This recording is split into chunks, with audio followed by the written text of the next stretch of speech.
A paz do Senhor Jesus Cristo, tudo bem com você? Eis quem vos fala, pastor Alexandre Pereira, para mais uma pré-aula da nossa revista Betel Dominical, segundo trimestre de 2022. Estamos estudando o livro de Apocalipse, um livro extraordinário, vale muito a pena você conferir.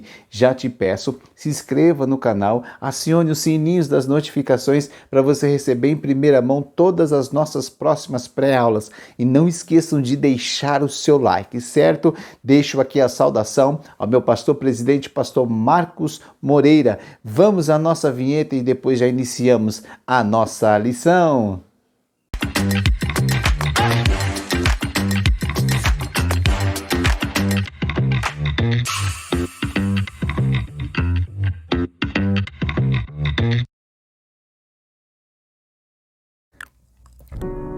Lição 8. Silêncio no céu e julgamento vindouro.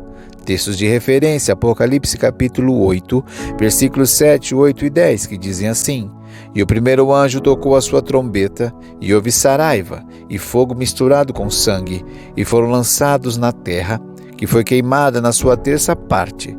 Queimou-se a terça parte das árvores, e toda a erva verde foi queimada. E o segundo anjo tocou a sua trombeta, e foi lançada no mar uma coisa como um grande monte ardendo em fogo, e tornou-se em sangue a terça parte do mar. E o terceiro anjo tocou a sua trombeta, e caiu do céu uma grande estrela, ardendo como uma tocha, e caiu sobre a terça parte dos rios e sobre as fontes das águas. Estudaremos nesta lição acerca do silêncio no céu e do julgamento vindouro de Deus. Quando o último dos 7 selos é aberto, desencadeia uma sucessão de manifestações do juízo divino.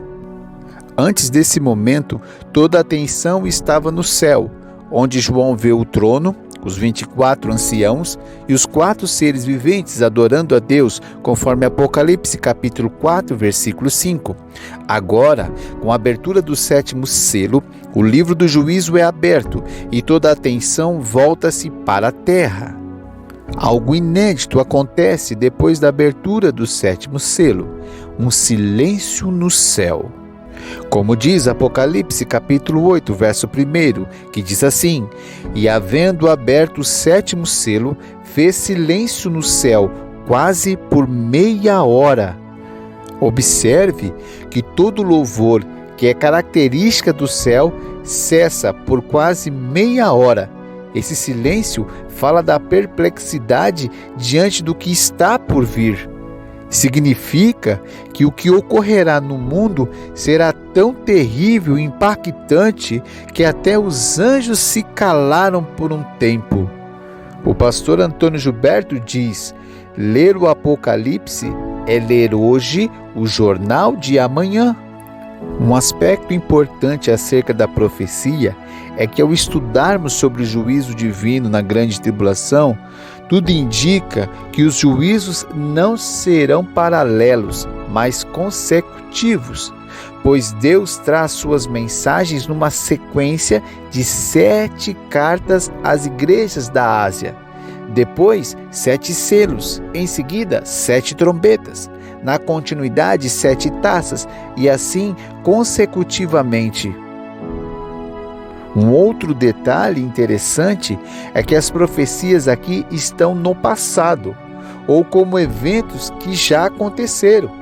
Isso não significa que as profecias da grande tribulação e seus respectivos juízos já aconteceram, mas nos revela uma linguagem que só o Eterno pode usar.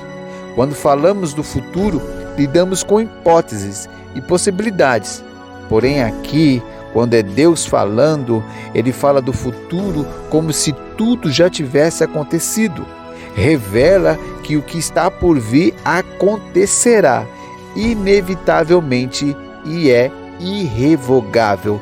Vai acontecer conforme Deus havia falado. O profeta Isaías, no capítulo de número 46, versículos 9 e 10, vai corroborar essa ideia. Ele diz assim: lembrai-vos das coisas passadas desde a antiguidade, que eu sou Deus e não há outro Deus, não há outro semelhante a mim, que anuncio o fim desde o princípio e desde a antiguidade, as coisas que ainda não sucederam, que digo: o meu conselho será firme e farei toda a minha vontade.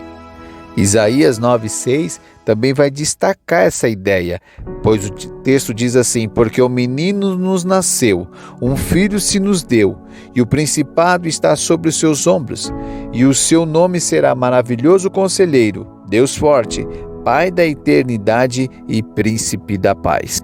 Em Isaías 45:1 também vai falar acerca do rei Ciro, Cerca de 150 anos antes, o profeta profetiza acerca deste rei que estaria ajudando o povo de Israel.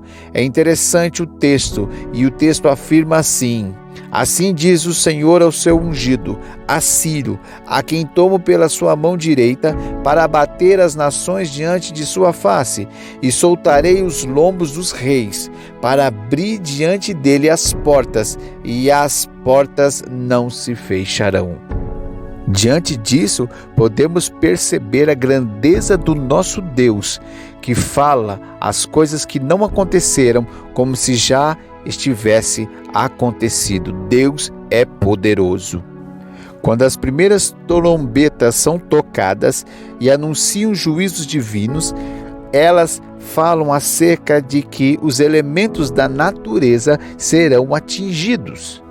É importante lembrar que o resultado da destruição da natureza não é por causa da irresponsabilidade ou mau uso dos recursos naturais feitas pelo homem, mas pela ação direta daquele que está sentado sobre o trono. Observe o que está escrito em Apocalipse capítulo 8, versículo 7.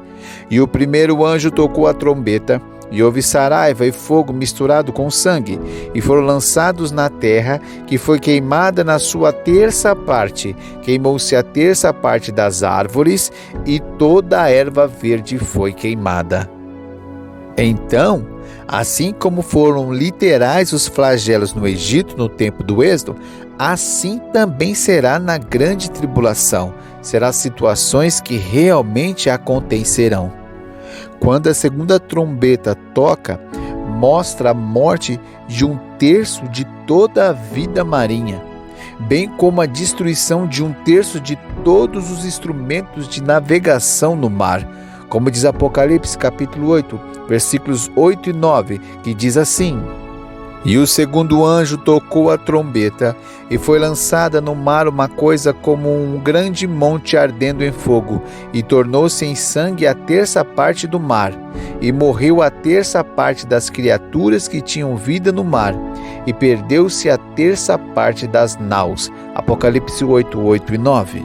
O pastor Antônio Gilberto ele afirma que algo como um meteoro incandescente caindo no mar e contaminando-o, em 1/3 da vida marinha e 1/3 dos navios são destruídos. Nesse tempo, os modernos navios de guerra não terão qualquer proteção para evitarem ser destruídos. Seus mísseis mais sofisticados serão totalmente inúteis. Ainda, a Bíblia mostra que após o toque da terceira trombeta, 1/3 de toda a água potável do planeta se tornará imprópria para beber, como diz Apocalipse 8:10, que diz assim: e o terceiro anjo tocou a trombeta, e caiu do céu uma grande estrela ardendo como uma tocha, e caiu sobre a terça parte dos rios e sobre as fontes das águas. Haverá muitas mortes neste tempo por consequências destas águas. Apocalipse 8:11 afirma o seguinte: e o nome da estrela era Absinto, e a terça parte das águas tornou-se em absinto, e muitos homens morreram das águas, porque se tornaram amargas.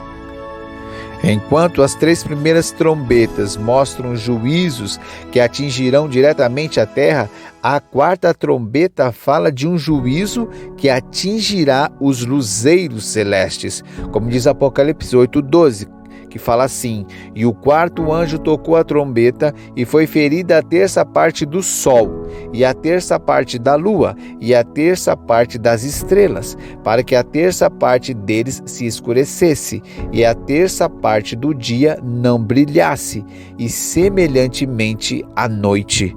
Stanley Orton afirma que a palavra grega para estrela pode também ser traduzida por planeta, meteoro, o outro corpo celeste que irá cumprir os juízos de Deus. Enquanto os juízos anteriores mostram Deus tocando na natureza, as próximas pragas, vistas na quinta e sexta trombeta, atingirão o homem. Essas duas pragas abalarão de forma profunda o mundo e atingirão bilhões de pessoas. A quinta trombeta mostra-nos um enxame de gafanhotos que aterrorizavam a terra. Como diz Apocalipse 9:3, e da fumaça vieram gafanhotos sobre a terra, e foi-lhe dado poder como o poder de que tem os escorpiões da terra. Esses escorpiões possuem uma aparência horripilante e infernal, e terão como alvo as pessoas. Eles por 5 meses agirão, causando um tipo de chaga maligna, como diz o texto de Apocalipse 9:5.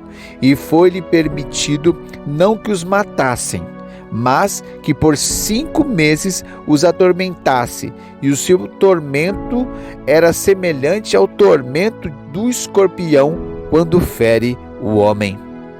O pastor Antônio Gilberto vai afirmar que esses gafanhotos gigantes infernais são demônios, agentes de Satanás. O termo escorpiões vai aparecer também em Lucas capítulo 10, versículo 19, que diz assim: Eis que vos dou poder para pisar serpentes e escorpiões, e toda a força do inimigo, e nada vos fará dano algum. O próprio Cristo falando desse tipo espiritual de ser que age para tentar trazer a destruição, como mesmo é o plano de Satanás, matar, roubar e destruir. De acordo com Apocalipse capítulo 9, versículo 15, a palavra de Deus vai afirmar que 1/3 da população mundial ela vai ser dizimada.